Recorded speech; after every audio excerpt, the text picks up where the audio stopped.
llevó a estos personajes en las historias bíblicas a tener que hacer cosas inesperadas también para poder ver resultados inesperados. Algo de repente sucede en tu vida. Todo va marchando bien al inicio de semana, pero a mitad de semana algo sucede. En tu trabajo, en la escuela, en tu familia, en tu salud, en tu economía. Algo sucede. Algo inesperado sucede. Y entonces tú no sabes qué hacer, tú no sabes a quién recurrir. Y empiezas a tomar decisiones que no son las correctas. Pero de repente vienes a una reunión como esta, de domingo, de miércoles, o de reunión de mujeres, de varones, de jóvenes. Y estás expuesto a la alabanza, expuesto a la predicación de la palabra. Y cuando están leyendo la escritura, tú te sientes identificado. Y dices, eso es lo que me está pasando a mí. Y entonces, ante una situación inesperada en tu vida, a través de la palabra a la que tú estás expuesto, Dios te da una dirección de lo que tienes que hacer. Y hay gente que dice, pero ¿cómo Dios me pide hacer esto? Si lo que yo necesito es hacer esto para que el resultado sea este. Y hay gente que sale de las reuniones como esta más confundido de cómo llegó. Y digo más confundido de cómo llegó porque no quiere creer a lo que Dios dice, a la instrucción que Dios da de lo que tenemos que hacer. En la Biblia encontramos un pasaje, Segunda de Reyes, quiero que usted vaya allá, capítulo 3, versículo del 1 en adelante. Segundo libro de Reyes, capítulo 3, versículo 1 en adelante. Lo voy a leer porque hay gente que no estuvo aquí el viernes y necesita entender el contexto de esta historia. El miércoles, perdón. ¿Qué dije? Perdón, miércoles. Gracias, amada esposa, por ser esa ayuda idónea, esa cuarta persona de la Trinidad que siempre es atinada. Antes me enojaba, pero no digo, no, Señor, por algo la pusiste ahí. Las mujeres digan amén, aunque no. Sí, esta es la oportunidad que tenía la mujer para decir amén. Segunda de Reyes, capítulo 3, versículo 1 dice: Joram, hijo de Acab, comenzó a reinar en Samaria. Ahora vamos a hablar de tres reyes. Diga conmigo, tres reyes de la nación de Israel. Estos tres reyes habían sido escogidos por Dios o por el pueblo de Dios para que reinaran. Estos tres reyes pudiéramos considerarlos actualmente al día de hoy que son personas dentro de la iglesia, para que usted se identifique. Pudiéramos entender que estos tres reyes representan la vida de cada uno de nosotros que asistimos a la iglesia, que nos congregamos, que estamos expuestos a la presencia de Dios, que conocemos de lo que Dios ha hecho en nuestra vida y en la vida de otros en el pasado. Tal es el caso de Joram y tal es el caso de Josafat que se menciona dentro de estos tres reyes. Dice: y Joram, hijo de Acab, comenzó a reinar en Samaria sobre Israel en el año 18 de Josafat, rey de Judá. Uno era rey de Samaria, otro era rey de Judá. Y reinaron, dice, por 12 años. E hizo lo malo ante los ojos de Jehová. Joram hizo lo malo, aunque no como su padre Acab y su madre, porque este quitó las estatuas de Baal que su padre había puesto. Pero lo que hizo Joram, se entregó a los pecados de Joroboam, hijo de Nabat, que hizo pecar a Israel y no se apartó de ellos.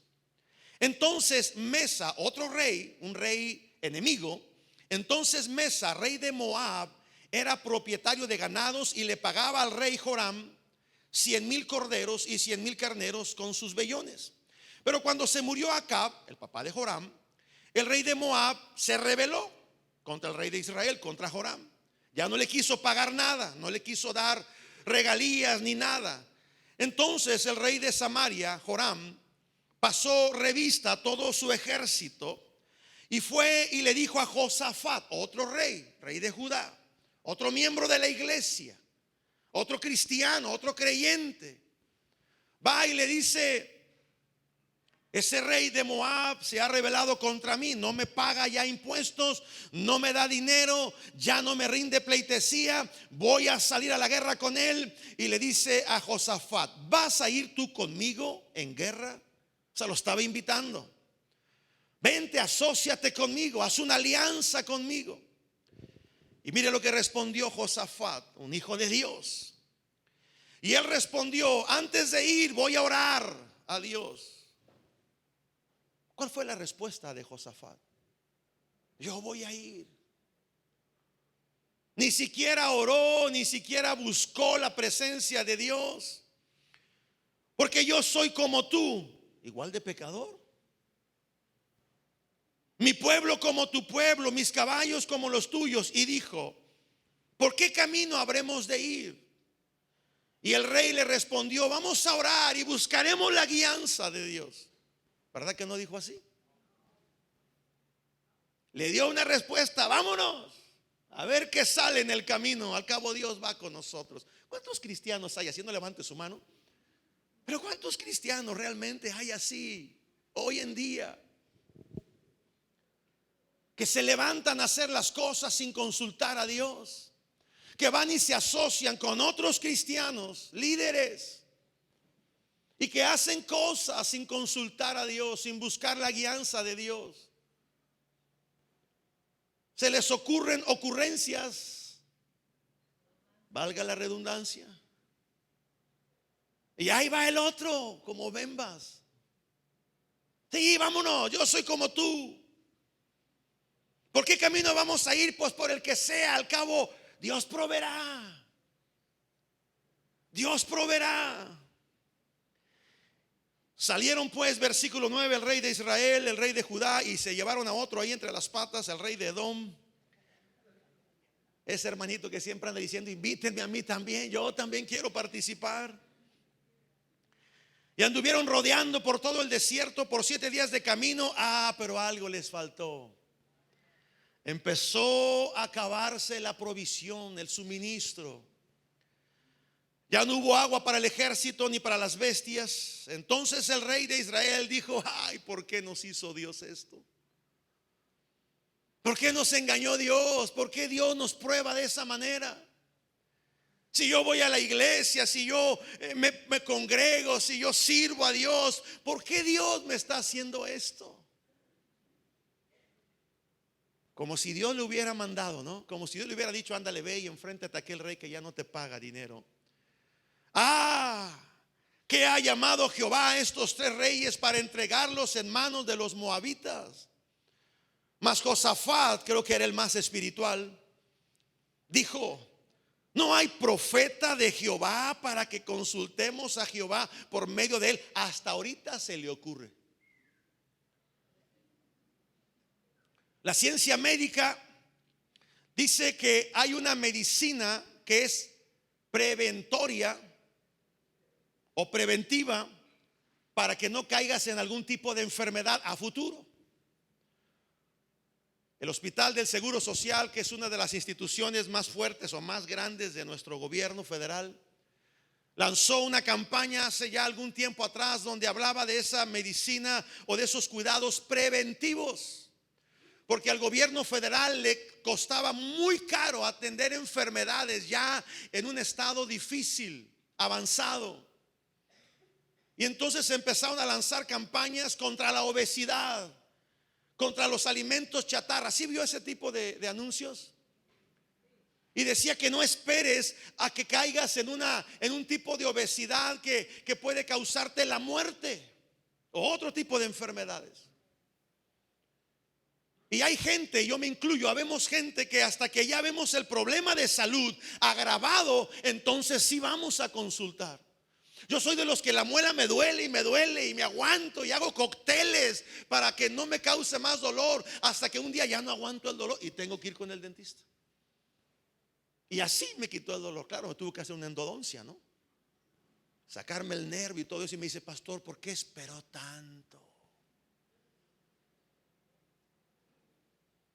Estos 3 reyes hasta que ya les faltó, hasta que ya vieron la problemática, que podían quedar varados en el desierto y morir de sed y morir a causa del enemigo que los rodeara. Hasta ese entonces fue cuando decidieron consultar a Dios. En la vida espiritual habemos muchos que siempre esperamos hasta las últimas consecuencias, donde ya hicimos todo lo humanamente posible, donde ya utilizamos nuestro criterio, nuestra inteligencia, nuestra sabiduría, nuestras fuerzas, nuestros compadrazgos y amistades para querer resolver un problema. Pero cuando ya no vemos la solución, entonces sí, pastor, dígame qué hago, ore por mí. Y uno dice, pero ¿por qué te metiste? Hace algún tiempo atrás, algunos años atrás, usted no va a identificar el nombre de esa persona que voy a decir, para que no empiece ahí. Un hermano de la iglesia, estoy hablando de hace años atrás, para que no empiece a sacar cuentas, vino y me dijo, pastor, necesito que ore por mí. Le digo, ¿qué problema tienes? Es que necesito pagar un dinero. Y yo dije, bueno, pues ¿de cuánto se trata la deuda? A lo mejor pues yo puedo apoyarte y buscar quién puede apoyar. Me dice, pastor, debo $1,000,000. Ahorita $1,000,000 pareciera nada, pero hace, no sé, 8 o 10 años atrás era una lanona. Le dije, pues ¿de qué debes tanto? Y es que empecé a hacer esto y empecé a hacer lo otro, y se fueron acumulando, y empezó a narrarme toda la historia desde que empezaron los problemas hasta llegar al $1,000,000. Y le dije, varón, en ningún momento veo que buscaste a Dios. En toda esa narrativa que tú empezaste a decirme, en ningún momento veo la intervención divina de Dios, donde Él te dijo lo que tenías que hacer.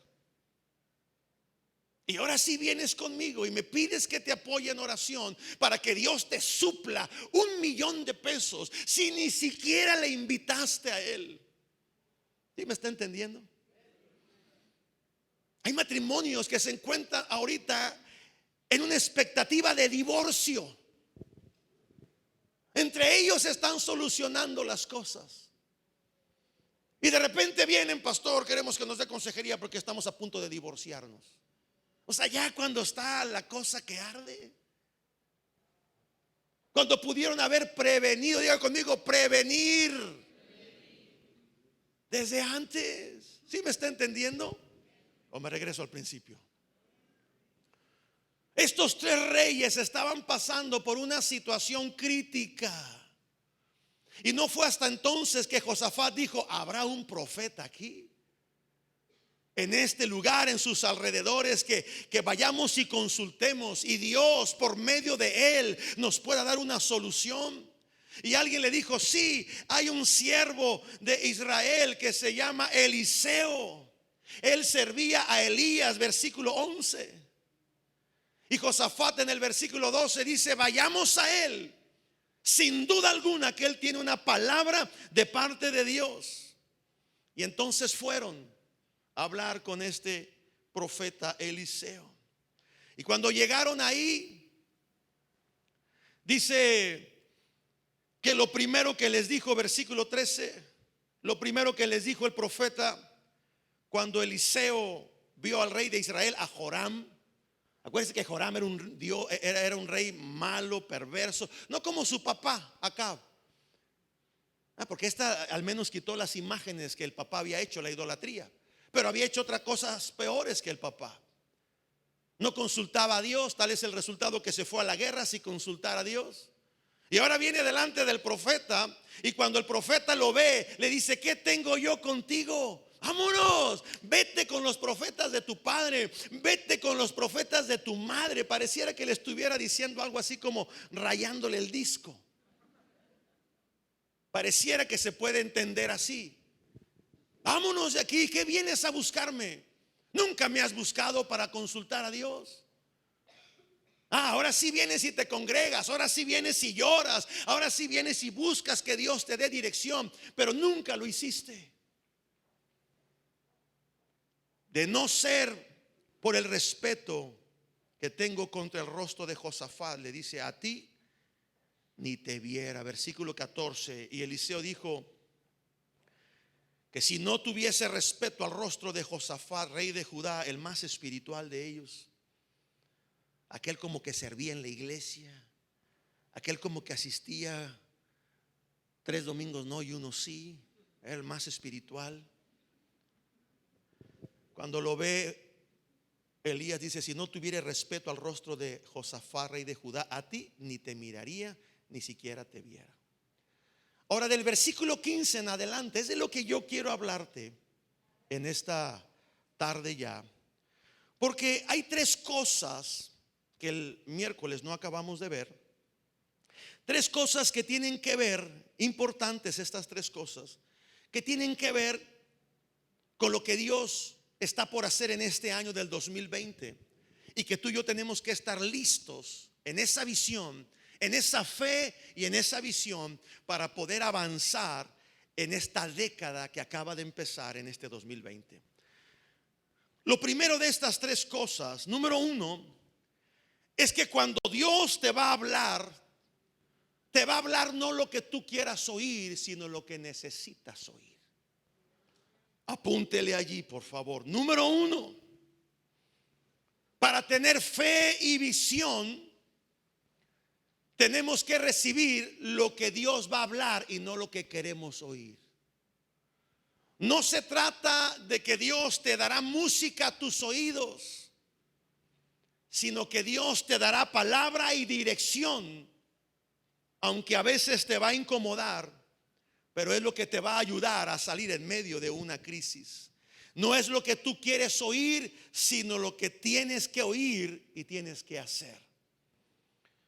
Casi siempre la palabra profética para su expresión o para su manifestación requiere de un clima, de una atmósfera espiritual. Pero en este caso no había tal situación porque había una soberbia de Joram, el rey de Israel. Sus malas acciones, sus malas actitudes habían hecho que la situación fuera tensa. Pero aún así él pretendía que Dios le hablara. Yo he visto gente en la iglesia que durante el mensaje o durante la predicación de la palabra, la gente se siente incómoda. Algunos se van, algunos ya no vuelven a venir. Y dicen, es que el pastor está hablando de mí. Es que ya le fueron con el chisme al pastor. Es que yo estuve con él y le dije cómo me sentía, y ahora en la palabra, en la predicación, me está tirando pedradas. Y desprecian lo que Dios puede estar hablando. Tú y yo necesitamos oír no lo que nos gusta oír, sino lo que Dios quiere hablarnos. Hay gente que se sale enojado de la reunión. Y se sale enojado porque lo que hay en su interior es una lucha de querer hacer lo bueno que Dios le está diciendo que haga, pero su alma, sus emociones le están diciendo que se oponga a lo que Dios dice. Esa es la lucha interna. Sucede mucho cuando vas y pides consejo con el deseo de escuchar lo que tú quieras oír, pero el consejero, el líder, el pastor te dice algo que retiñe en tus oídos y te causa molestia. Ellos vinieron al profeta y mire, el profeta no les dio una respuesta inmediata. ¿Sabe qué los puso a hacer el profeta? Los puso a adorar. ¿Sabe lo que quiere decir la palabra teñedor? ¿No? Alguien que toca, alguien que canta, alguien que adora. Los que estuvieron aquí arriba hace un momento en el tiempo de alabanza, en el tiempo de adoración, son teñedores o tañadores, perdón. ¿Dice tañadores o teñedores? Tañedores. Es que en el lenguaje yapuriano así se dice, ¿no? Pero esos son, ¿cómo?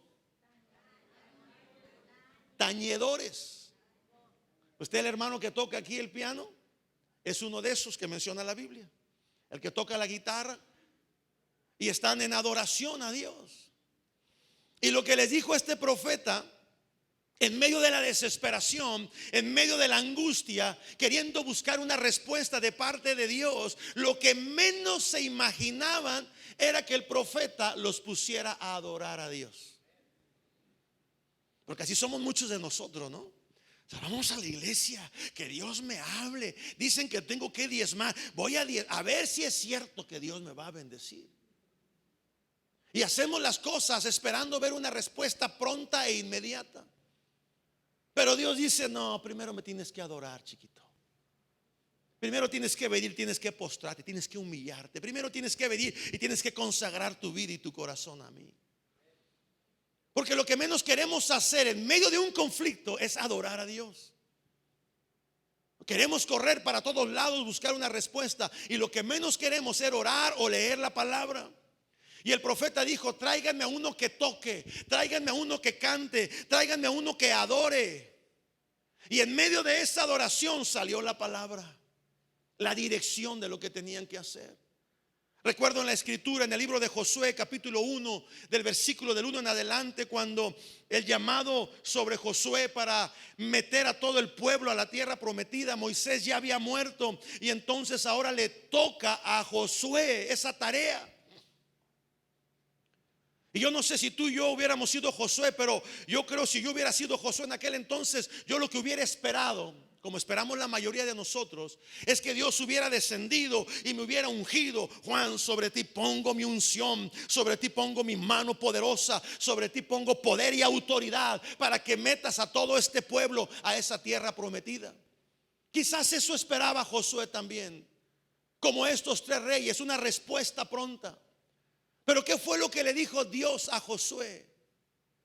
Esfuérzate, sé valiente, pon por obra mi palabra. Lo puso a leer la palabra. Tú y yo a veces no queremos leer la Biblia, y menos en los tiempos de crisis. Menos cuando el novio te dejó, menos cuando el marido te está hablando de divorcio, menos cuando te llegó la Secretaría de Hacienda y Crédito Público a cobrarte impuestos, menos cuando el doctor te diagnosticó una enfermedad. Lo que menos quieres es leer la palabra. Ni un amén. Y a Dios Josué le dijo: pon por obra mi palabra, nunca te apartes de ella, ni a la derecha ni a la izquierda, porque todo lo que tú hagas, le dice Dios a Josué, yo te haré prosperar. No es lo que queramos oír, sino lo que necesitamos oír. La vida de Ana, la madre del profeta Samuel, ¿recuerda esa historia? Primera de Samuel capítulo 1, versículo del 1 en adelante. No vamos a leerlo, solamente le hago referencia. Pero ella fue una mujer que estaba en aflicción de espíritu. Dice la Biblia que era una mujer que estaba amargada, atribulada. Era una mujer que tenía problemas en su casa. No levante su mano, pero ¿cuántas mujeres no están así como Ana? Pero ¿sabe lo que hacía Ana? De acuerdo a la escritura, Ana iba al templo a orar. Y hay mujeres que lo que menos quieren hacer es venir a la iglesia cuando traen broncas con el marido. Y también va para el marido. Y también van para los hijos. Pero Ana, a pesar de sus problemas, a pesar de su amargura, Ana adoraba a Dios. Ana se congregaba. Ana buscaba la presencia de Dios. Cuando el sacerdote la ve que estaba balbuceando, que le dijo: ¿qué? ¿Andas borracha? ¿Andas tomada? ¿Andas ebria? Era porque Ana estaba adorando a Dios. Le estaba cantando en ese balbuceo a Dios. Ana iba en medio de su angustia, en medio de su crisis, a buscar la dirección de Dios para su vida. Porque escucha, mi iglesia, este año del 2020 no se trata de lo que tú quieras oír, sino de lo que tienes que oír de parte de Dios. Dele un codazo al que estás. No le diga nada más, dele un codazo. Número 2. ¿Qué otra cosa sucedió con el profeta Eliseo? La solución no está en lo que ves, sino en lo que crees. Si usted lee detalladamente ahí en esa escritura, segundo libro de Reyes, capítulo 3, leamos versículo 15 al versículo 17, fue lo que el profeta le dijo a estos tres reyes. Le dice: mas ahora traedme un tañedor. Si lo dije bien, ¿verdad? Y mientras el tañedor tocaba algún instrumento musical, la mano de Jehová vino sobre Eliseo, quien dijo así: así ha dicho Jehová, haced en este valle muchos estanques, porque Jehová ha dicho esto. Mire lo que dijo Dios, esto es relevante: no veréis viento, ni veréis la lluvia, pero este valle será lleno de agua. Beberéis vosotros, beberéis vuestras bestias, y beberán vuestros ganados. Wow. O sea, no vas a ver que se va a nublar, no vas a ver que va a haber viento, porque usted y yo entendemos por los sentidos que tenemos en nuestro cuerpo. Cuando vemos que está nublado, que no salió el sol, que está el tono grisáceo oscureciéndose, cuando empieza a haber cierta brisa, cierto vientecito, de repente vemos ahí unos flachazos en el cielo, entre las nubes. No es que Dios le esté tomando fotos, no, es que hay una colisión en las nubes ahí, y se están reflejando todo eso que sucede ahí arriba. Y uno dice: ah, va a llover. Los entendidos, los sabios, los prudentes quitan la ropa del tendedero. Los que no, se les mojó lo que lavó. Pero usted y yo podemos discernir cuando va a llover por lo que vemos y lo que sucede en la atmósfera, en el ambiente. Pero aquí el profeta les dijo: no van a ver las nubes grises, no va a haber viento, ni siquiera van a ver que la lluvia va a descender, pero agua va a correr por aquí. Por eso les dijo: caven zanjas, hagan estanques. Les habló de que agua iba a correr por todo el valle. La solución a nuestros conflictos en este año del 2020 está no en lo que vemos, sino en lo que creemos de la palabra de Dios. Por eso es un año de fe y de visión. Ellos tenían que prepararse. Fue una palabra que vino a traer dirección sobre el conflicto. Lo que el profeta Eliseo estaba hablando era una palabra de fe y una palabra de visión. Dios les estaba revelando a estos tres reyes que tenían que creer lo que la palabra profética había sido soltada. Qué importante es creer a la palabra. En medio de una aflicción es muy importante buscar gente correcta. Dile al que está a tu lado: busca gente correcta. Por amor a Dios, busca gente correcta. No te juntes con gente que no debas de juntarte. Ubica gente en los tiempos de aflicción. Ubica gente que está cimentada en la palabra, no en sus emociones. Ellos tendrán una palabra que no te va a gustar oír, pero es la que tienes que oír. Cada vez que estamos expuestos a la palabra y al que la ministra, sea el pastor o sea el predicador que la comparte, lanza una palabra profética sobre la iglesia. Una palabra que tiene que involucrar fe, que tiene que involucrar visión, y tú tienes que apropiarte de esa palabra. A lo mejor esa palabra no era para ti. Era para otra persona que no vino a la iglesia porque se quedó en su casa a lavar ropa. Y Dios tenía una palabra para esa persona, pero se fue a la playa a Tampico. ¿Sí me está entendiendo? Había una palabra para una persona, pero no vino porque llegó visita a su casa. Y ya mejor no doy ejemplos porque van a decir: el pastor está hablando de mí. Pero esa palabra era para alguien, pero no vino porque se quedó a trabajar. O a lo mejor sí vino, pero llegó tarde. Ya cuando la palabra había sido soltada. ¿De qué habló? Todos dijeron amén. ¿Qué? O esa palabra Sí estaba la persona que era para ella, pero estaba en el teléfono chateando.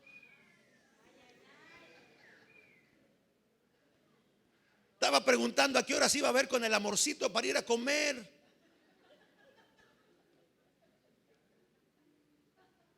Y la palabra se pasó.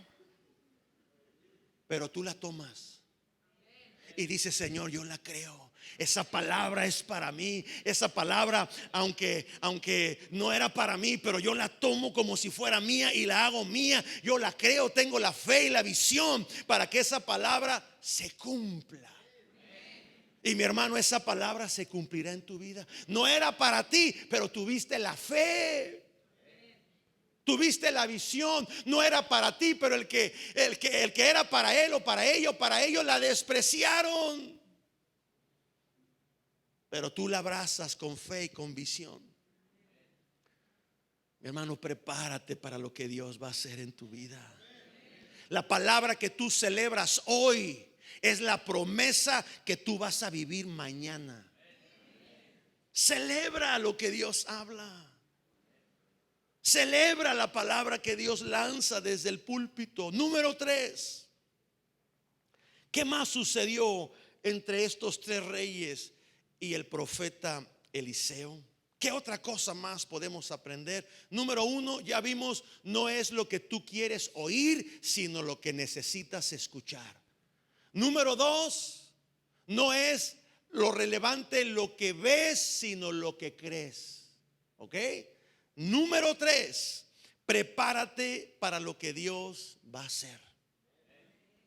Prepárate para lo que Dios va a hacer. Eso tiene que ver con movernos en fe, dar pasos en fe. El profeta dijo: hagan pozos, hagan zanjas, hagan cisternas para poder capturar el agua, para poder almacenar el agua cuando ésta corra por los valles. No esperen ver la lluvia. No esperen ver nubes. No esperen ver vientos, truenos, rayos, no. Pero Dios va a derramar y va a fluir agua sobre los valles. Prepárense, le estaba diciendo el profeta. Hagan zanjas, amada iglesia. La vida cristiana no se trata solamente de creer, sino se trata de actuar también. Venimos a la iglesia para creer, pero salimos de la iglesia para movernos en fe, para actuar en fe. Dile al que está a tu lado: muévete, sacúdelo. Necesitamos avanzar. Si se te da una palabra de salvación para tu familia, ¿qué es lo que tienes que hacer? ¿Orar por ellos? No, ya ve y predícales. Muy pocos amenes. Si te dan una palabra para tus finanzas, que Dios te va a levantar en tus finanzas, ¿qué es lo que tienes que hacer? Sembrar en el reino. Moverte en fe. De eso se trata, fe y visión para este año del 2020. Imagínense si estos 3 reyes hubieran dicho: no, profeta Eliseo, andas mal. Primero que veamos que está nubladón. Primero que veamos que el sol ya no alumbra tanto. Y entonces, si ya cuando veamos lluvia, empezaremos a hacer zanjas. Imagínense que estos 3 reyes testarudos, porque así lo fueron desde el principio, desde que salieron a la guerra contra este rey que no pagaba impuestos, hubieran perdido la oportunidad por lo que estaban orando. Hubieran perdido la oportunidad por lo que estaban clamando. Tenemos que movernos cuando una palabra ha sido declarada. Si las cosas en nuestra vida no suceden como Dios dijo, no es porque Dios lo haya dicho mal, no, Él lo dijo bien. No están sucediendo porque no nos estamos moviendo en fe. No estamos dando pasos de fe. Conozco gente que ha pedido consejo y no lo hace. Ya cuando uno los ve dice: ¿a qué vienes, hombre, si no haces caso a lo que digo? Yo recuerdo que tenía una tía, mi tía Victoria, ya murió ella. Y cuando la llevé con un cardiólogo, porque tenía problemas de respiración, ella fumaba, pero fumaba, no quiero decir como chacuaco porque se oye mal, pero parecido. Y fumaba y fumaba. Y entonces va con el doctor ahí con un preinfarto y el doctor le dice: huele a cigarro, doña Victoria. ¿Fuma? Sí, sí fumo. Pues deje de fumar. Ay, doctor, es que es difícil. Pues tiene que dejar de fumar. ¿Y qué come? Pues no, tampoco coma eso, ya le afecta su salud. Sus arterias están tapadas, por eso se marea, por eso tiene alta presión. Y le da una dieta y le da un medicamento. Y pasaron las semanas y de repente se vuelve a sentir mal. La llevo con el doctor y le dice: ¿ya dejó de fumar? No. ¿Dejó de comer lo que está? No. Se tomó el medicamento. Entonces, ¿a qué viene? Le dijo el doctor. Así me dijo: ¿para qué me la traes? ¿A qué me la traes? Me quita tiempo, Juan. Porque luego no nos cobraba el doctor. Buena onda, ¿no? Saúl Sánchez. Era buena onda, no nos cobraba, pero me dice: ¿para qué me la traes, Juan? Le hago receta, le doy los medicamentos que tiene que comerse, le digo el tratamiento y no hace caso. Y así hay muchos en la iglesia. Se les da la palabra, se les da la enseñanza, se les da la instrucción y salen de este lugar. Los problemas arrecian, se empeoran y ahí vienen otra vez y uno dice: ay, Señor, pues ya les dije, ya les quiero leer el libro del Mormón o el Atalaya, otra cosa diferente, porque a la palabra no le quieren hacer caso. Hay gente así. Quieren oír otra cosa, tienen comezón de tantas otras cosas y no a lo que Dios les está diciendo. Cada vez que hay una palabra profética en medio de una crisis, tienes que alistarte. Tienes que prepararte en esa palabra profética. La solución a tu conflicto no está en lo que ves, sino en lo que crees. Si no hubieran hecho zanjas o pozos, esas aguas llegarían y pasarían de largo y la oportunidad se perdería. Yo he visto que las personas que más se lamentan o que más lloran en su vida son aquellas que desaprovecharon una oportunidad en su vida o varias oportunidades en su vida. A veces la bendición llega y se pasa de largo en nosotros porque no actuamos en fe. Eso fue lo que le pasó a Esaú, el hermano de Jacob.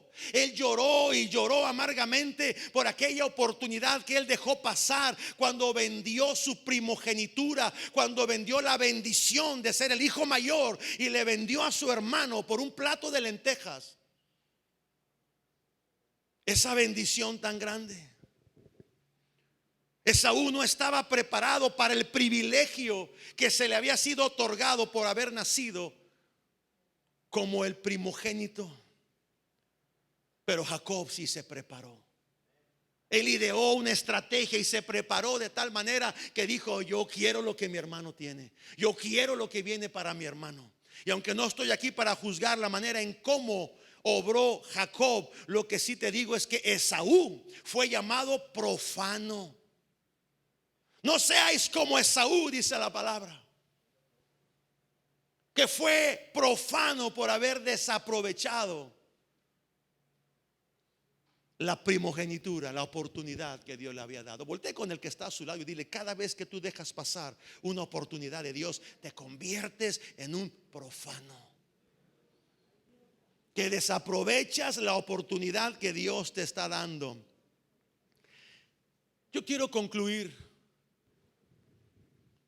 esta palabra y quiero que veamos en la escritura, y con esto quiero cerrar. Salmo capítulo 118, versículo 24, porque cuando leemos esta escritura del Salmo 118, versículo 24, pensamos que este salmo se usa mucho para cuando estamos iniciando el tiempo de la alabanza en la iglesia. Yo he visto a los que ministran alabanza: vamos al Salmo capítulo 118, versículo 24. Este es el día que hizo Jehová. ¿Sí lo ha leído? Nos gozaremos y nos alegraremos en él.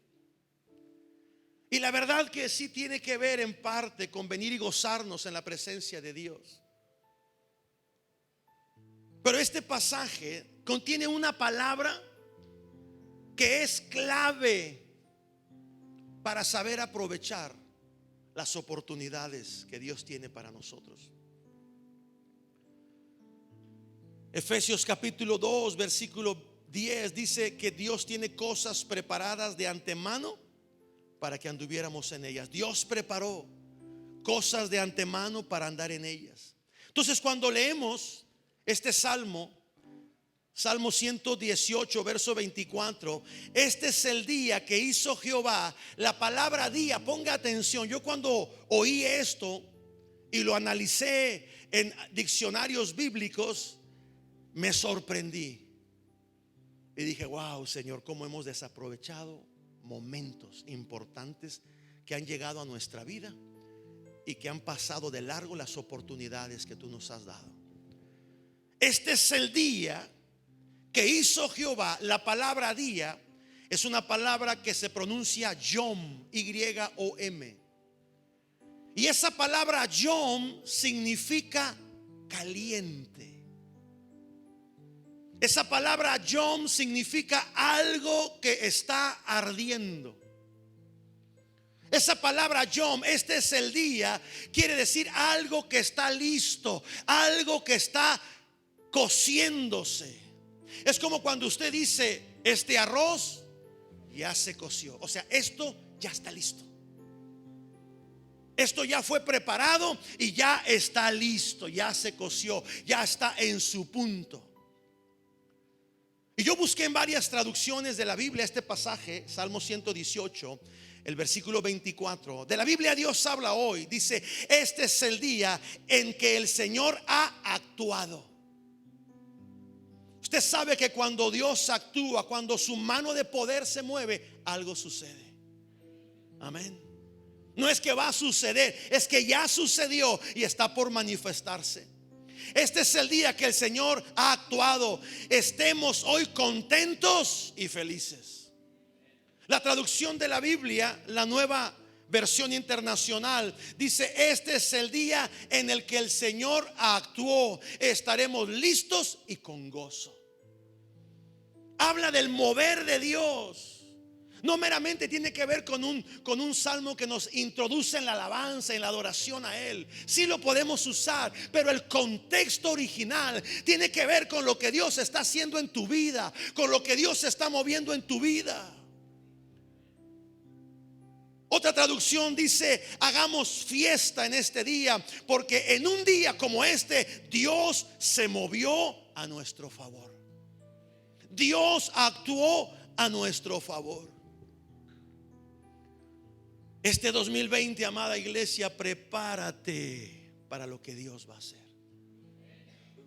Prepárate, estate listo con una visión clara y con una fe fuerte.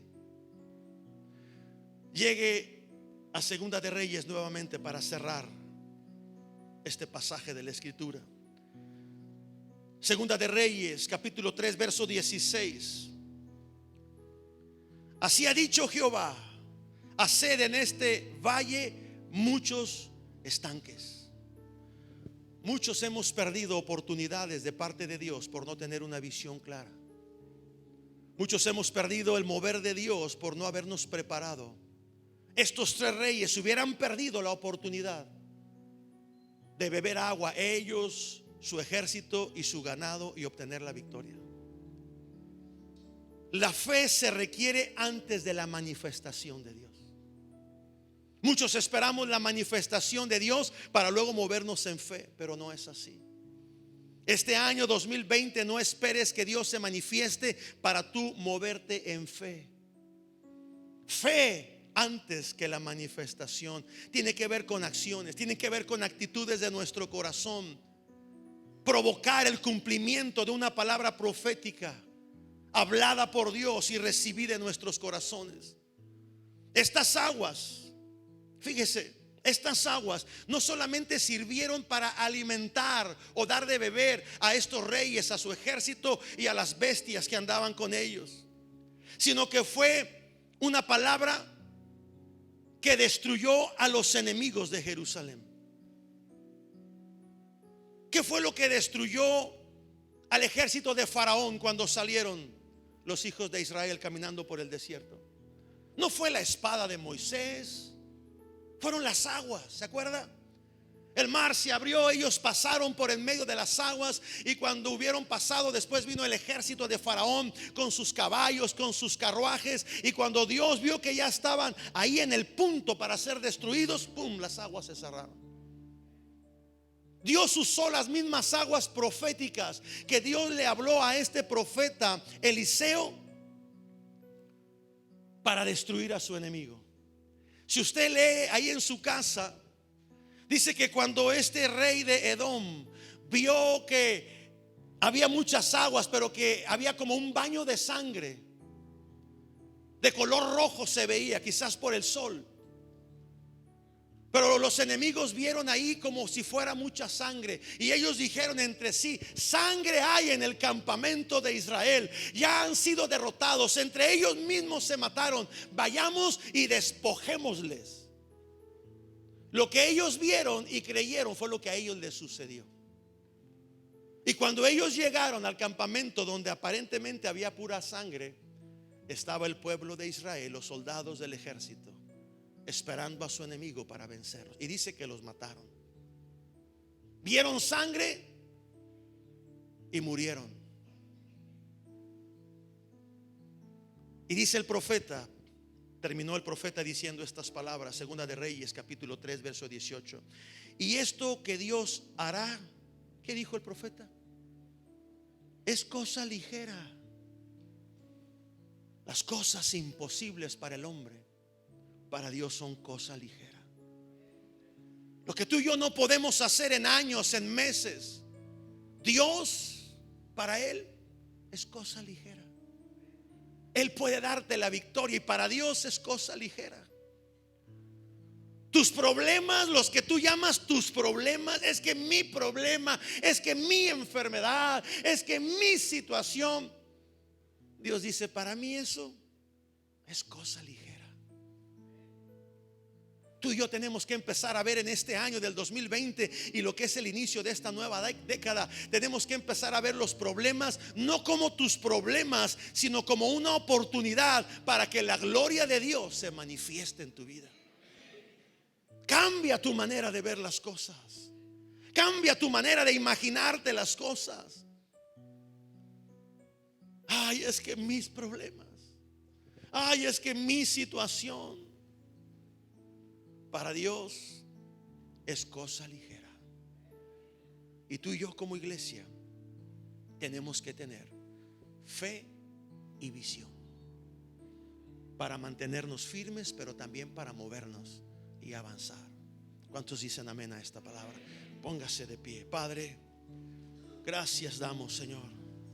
Gracias por la palabra, gracias por la instrucción que tú das a través de esta escritura, Señor. Quizás no era lo que quisiéramos haber escuchado.